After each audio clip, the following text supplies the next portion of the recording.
бинобар зиёд шудани арзу шикояти мардум бобати танқисии оби нӯшокӣ гузоришеро пахш намуда будем ва хушбахтона баъзе камбудиҳои зикршуда ислоҳ ва мардум дар ин бобат арзу сипос намуданд. баъди пахши ин гузориши танқидӣ сокинони дигар минтақаҳои шаҳр дар ин бобат яъне набудани оби нӯшокӣ шикоят намуданд.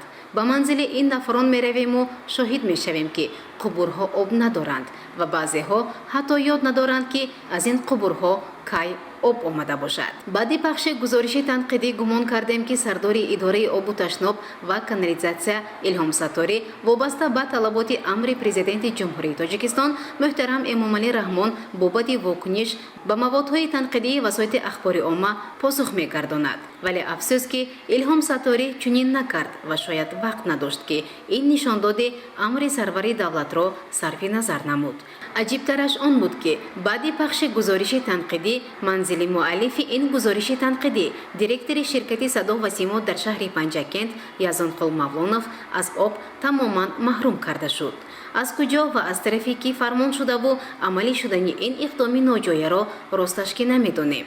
вале аъзоёни ин оила 4 рӯз аст ки оби нӯшокиро аз ошхонаи Суғдиён мекашонанд ва намедонанд ки маблағи ин оби кашонда чанд сомонӣ мешуда бошад. дар ҳафти санҷиш ҳамчунин маълум шуд ки баъзе чоҳҳои обкашон қулф надоранд.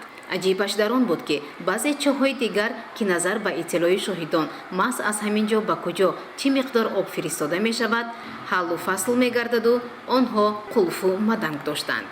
аъзоёни оила ҳамчунин оби нӯшокиро аз мағоза бо нархи 6 сомонӣ рӯзи 4 маротиба барои зарурат харидорӣ мекунанд ки албатта на ҳамаи оилаҳо чунин имконияти молиявӣ доранд. ва дар хотима таъкид карданием ки набудани оби нӯшокӣ имрӯз на танҳо ба саломатии мардум балки бинобар бемории COVID-19 яъне ҳамон коронавирус ки дар ин мардум мекӯбад метавонад ба ҳаёти сокинон новобаста ба синну сол таҳдид кунад, зеро об омили муҳими пешгирӣ аз ин вабои аср ва риояи гигиенаи шахсӣ ба ҳисоб меравад.